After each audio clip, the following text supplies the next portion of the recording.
Hello, everybody, and welcome back to Wakanda for We Bought a Mic, a pop culture podcast with some instant reactions on a movie we just saw, Black Panther, Wakanda Forever. My name's Ernest. My name's Hunter. We just came from the movie, so I haven't had time to think of a fun thing. Oh, anyone can wear the kitten mittens. Meow. Like anyone can wear the mask. Anyone can wear the mittens. We're going to hit you with some instant reactions. This is not going to be a full deep dive review like we like to do. But, you know, Hunter and I, we've been seeing some movies early with our fancy new press access. And you got to really flex that thing. Like every time you get the chance, like, hey, idiots, we saw this movie. You haven't even seen it yet. Is that pulling a Bill Simmons? No, if you wanted to pull Bill Simmons, you'd be like, guys, Mabel is drunk right now. I don't know what's happening. Mabel is drunk right now. It's off its rocker. No spoilers. No spoilers yet. But I did get to see the movie before any of you because you're all poor. And I'm rich. All right. So here we have Black Panther, Wakanda Forever. Again, we're not gonna do a whole review. These are very fresh, instant takes. We literally just got back from the movie theater. What did you think of this movie, Hunter?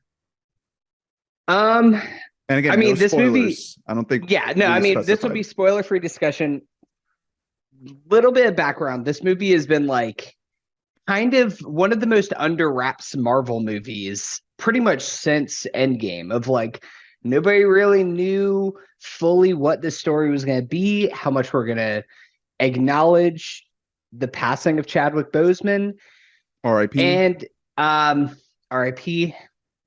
And to be honest, this movie to me kind of has this massive black cloud hanging over it that's kind of defines every moment, every plot beat of this movie. There's just this shadow of the passing of Chadwick and the passing of T'Challa that lingers over everything.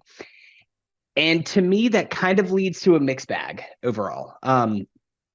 There's still Ryan Coogler at the helm, so he's not going to make a bad movie. There's still plenty of set pieces that look beautiful. There's some incredible performances, specifically Letitia Wright. Lupita Nyong'o comes back and just like kind of steals every single scene that she's a part of, as she tends to do.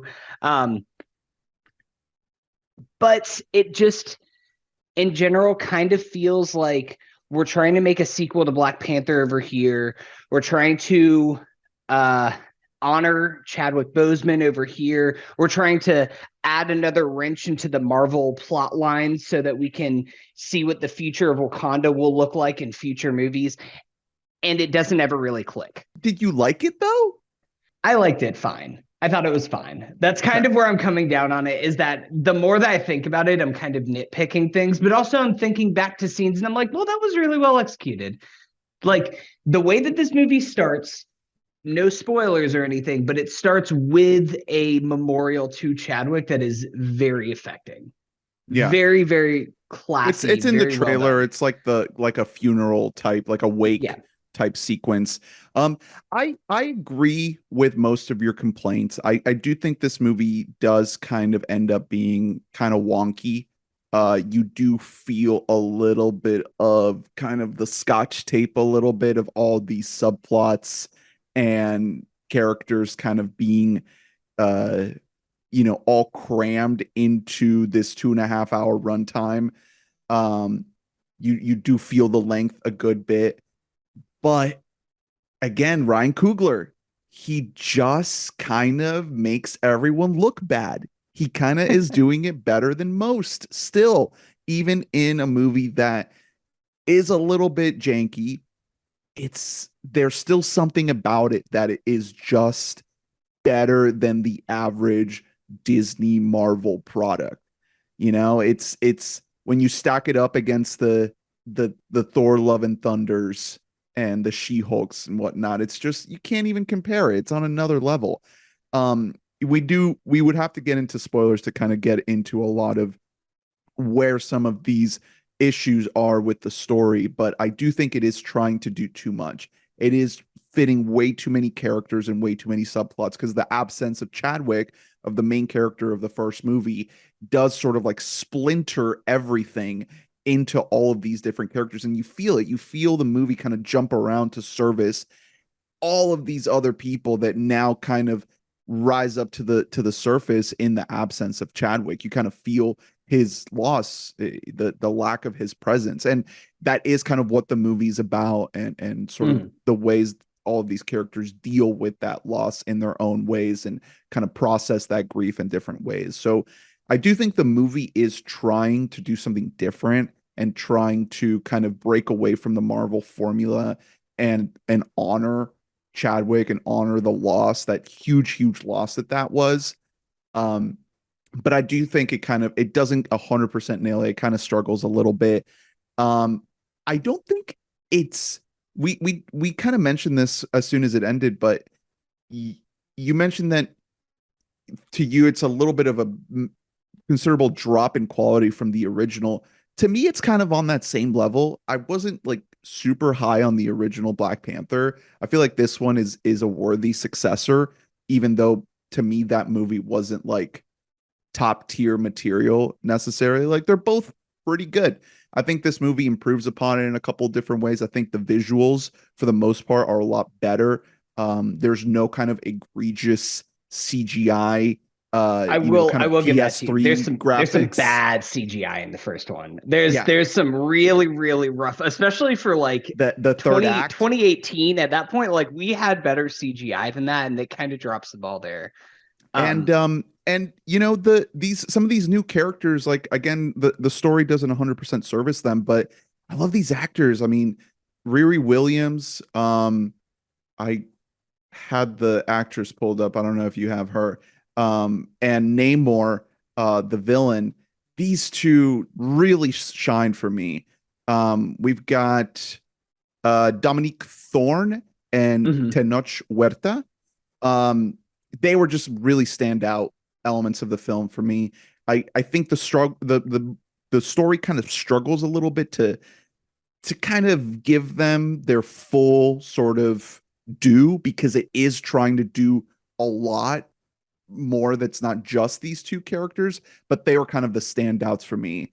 Um, and yeah, I mean, I like the movie. I think it is probably going to um not have the biggest sort of overwhelming cultural impact that the first one had, but it doesn't feel like a misfire. It feels like it's still on that same caliber. That's yeah. I mean, I guess I. It's funny because I feel like I'm really of two minds of this movie, like coming fresh off of it. Where you're right. Dominique Thorne and who is the other Tenoch Huerta? Like both of their performances are great. I think they would be better in a different movie than this. Because really, I think that where this movie works best is when it's dealing with the Chadwick of it all. It's when it is a movie about grief. It's when it is kind of a movie about a power vacuum, which that is a whole element of this movie that could just been a whole film in itself, where there's this kind of internal struggle that doesn't fully get fleshed out of the way of this. There's a bit of a power vacuum that's left there from the Black Panther. And there's some parties saying, like, we need to find the next Black Panther. And there's other people saying, we don't need a Black Panther. That's an antiquated, like, emperor that we have here. And we actually can, like, move on from this whole system.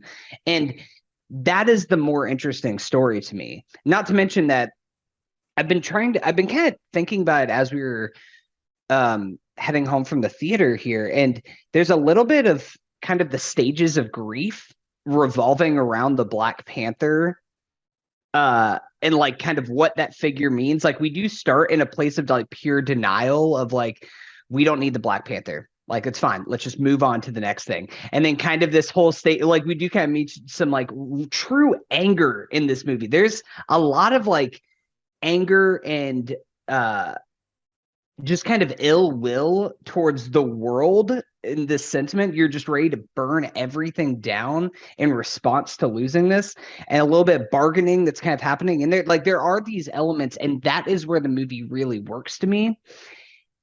And because of that, it felt like we're like having this story. We're telling the Coogler story, the story that he's trying to tell, a story about grief, about loss.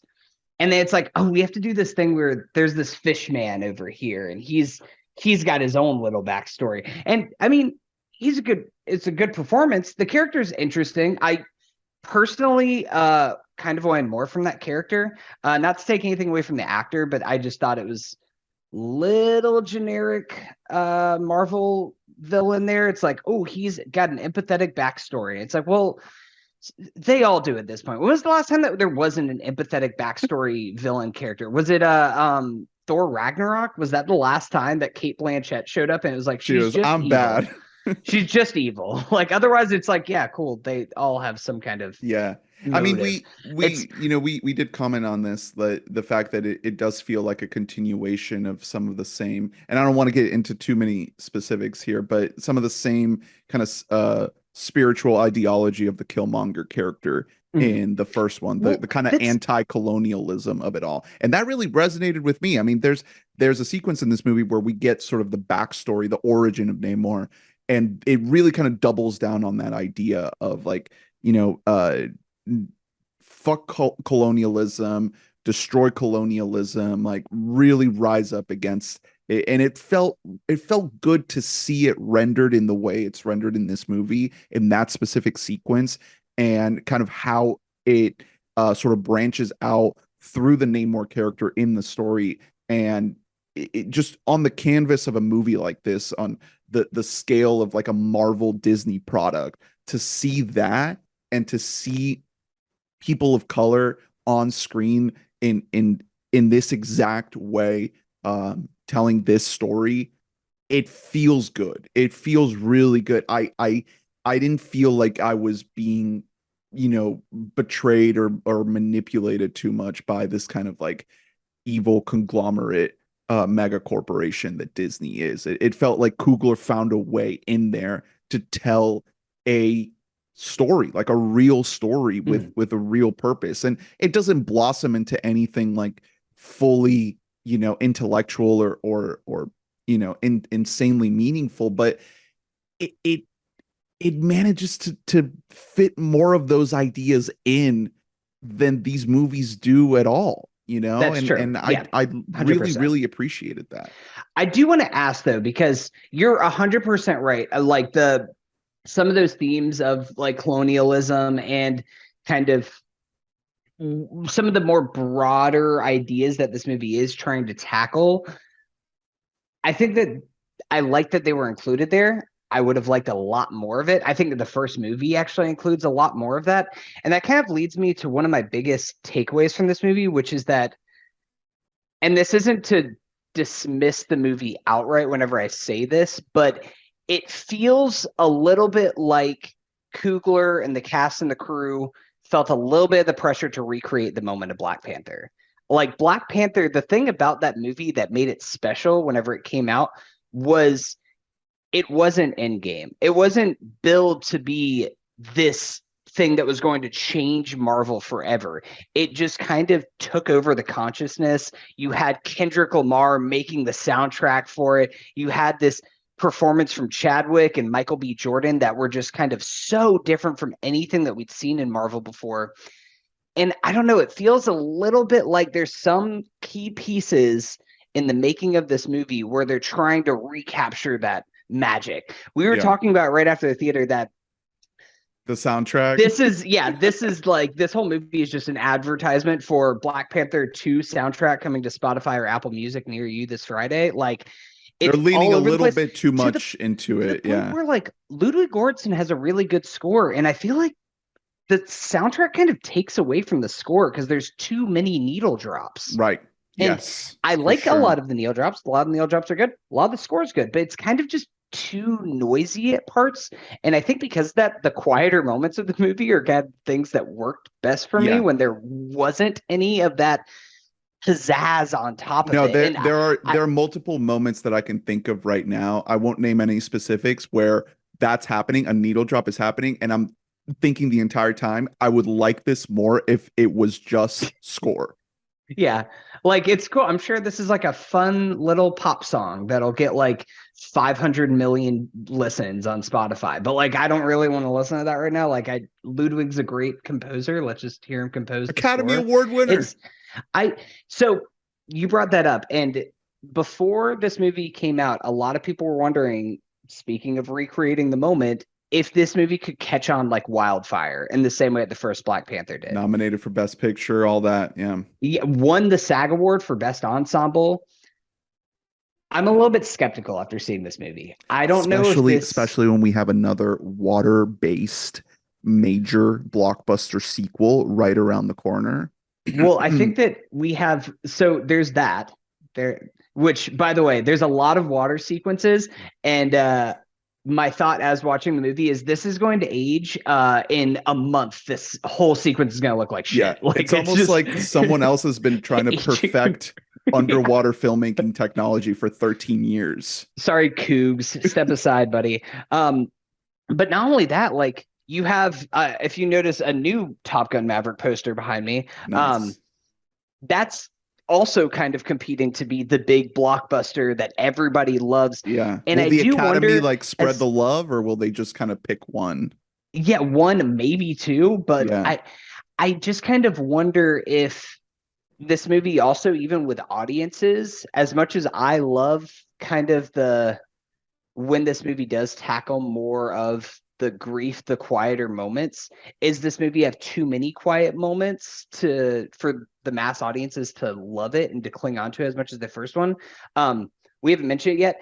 This movie is 2 hours and 45 minutes long. It's way too fucking long. I think this movie could have been like 30 minutes shorter. It kind of keeps going and going. It just keeps, the first hour, I looked at my watch and I was like, oh boy, we are only an hour into this thing, because it's so much jumping all over the place. We're introducing this character and we got to remember this person because we haven't seen them in a while. Everett we got to introduce Ross. This villain. It's Martin Freeman. He's back. Our favorite. So why is he in this movie? I know we can't get into spoilers, but like, did he just sign up because he's like, yeah, I like Ryan Coogler. I'll show up and be in like 3 scenes in this silly little movie. I liked it. You know, it's definitely, I will mention it again, the way I described it was just kind of wonky. It's just a little wonky. I don't know if, you know, I think that given the circumstances of how, you know, making this movie in a pandemic with whatever behind the scenes drama they had of some members of the main cast wanting to get vaccinated or not, and the death of its main star, you know, this could have gone a lot worse. And I think the final product is very enjoyable. And I feel like, you know, it might not be the big cultural splash that the first one was, but I think that when you compare it against everything else that Marvel has been putting out in the last couple of years, it's top tier. I mean, this is a real movie. I mean, dude, you haven't seen Black Adam. Like, this is like, I'm not comparing this to Black. Yeah, I can't. Literally anything is fucking Citizen Kane compared to Black Adam. Okay, like I'm not comparing it to dog shit. I don't know. You're definitely a lot higher on this than I am. I think that this is kind of like right on the same tier as Multiverse of Madness, to be honest. I think I might have liked Multiverse of Madness a little bit more just because it's more creative in what it's trying to do. You got Benedict Cumberbatch in zombie makeup, you know, trying to talk out the side of his mouth. Like, you can't beat that. Well, you got him throwing music notes. And music notes, note battle. Yeah, like, are you kidding me? I mean, I'm happy. Does Ryan Coogler have another one of these lined up, or can he make like a real adult movie next? I kept thinking that during this movie. I was like, Creed 3 coming next year. So love for Coogler not to do Secret Wars, please. Please we have do something else. You know, I don't know. I want him to do something not in the Marvel franchise. Like, let him spread those wings. All right.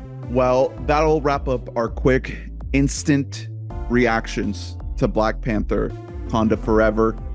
Maybe we'll have more thoughts later down the road. If Drew watches this, he probably won't. But hey, they go to another realm. Wakanda is a realm, so yeah, yes. The realm of not Atlantis. They do not say the word Atlantis in this movie. Yeah, really thought that we were gonna get like an Atlantis drop there, and it's called something else. I don't know what it's called. Talokan. Talokan. There we go. Thank you. Thanks for tuning in. Please rate, review, subscribe, like, and comment, and we'll see you next time. Take care. Wakanda Forever. Wakanda sometimes.